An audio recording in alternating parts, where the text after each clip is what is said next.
সামরিক শক্তিতে বৈশ্বিক র্যাঙ্কিংয়ে ১ নম্বরে যুক্তরাষ্ট্র। তবে ইরানও সক্ষমতার দিক থেকে কম নয়। সামরিক দিক থেকে শীর্ষ ১৫ দেশের একটি ইরান। ইরানে রয়েছে বিশাল সামরিক জনবল। দেশটির সামরিক বাহিনী মূলত সেনাবাহিনী এবং ইসলামী বিপ্লবী গার্ড কর্পস শাখায় বিভক্ত। দুই বাহিনী মিলে ইরানের সক্রিয় সেনা রয়েছে ৬,১০,০০০। এছাড়া রিজার্ভ সেনা রয়েছে ৩.৫ লাখ।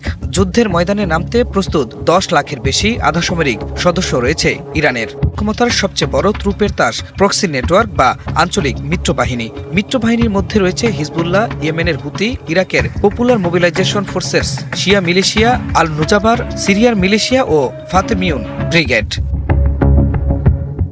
ইরানকে বলা হয় মধ্যপ্রাচ্যের ক্ষেপণাস্ত্রের পাওয়ার হাউস। তাদের কাছে রয়েছে কয়েক হাজার ব্যালিস্টিক ও ক্রুজ মিসাইল, রয়েছে আধুনিক ফাত্তা-1 ও ফাত্তা-2 হাইপারসোনিক ক্ষেপণাস্ত্র।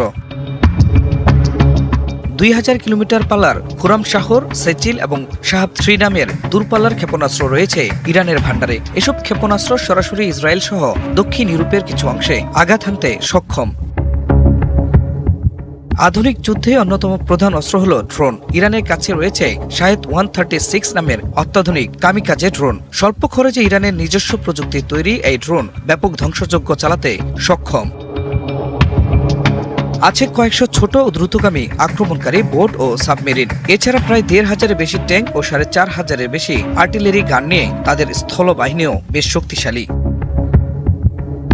এসব ছাড়াও ইরানের হাতে রয়েছে হরমুজ প্রণালী, যা বৈশ্বিক অর্থনীতির জন্য গুরুত্বপূর্ণ একটি চ্যানেল। ইরান ইতিমধ্যেই হরমুজ প্রণালী বন্ধ করে বিশ্ব অর্থনীতিতে ধস নামানোর হুমকি দিয়ে রেখেছে।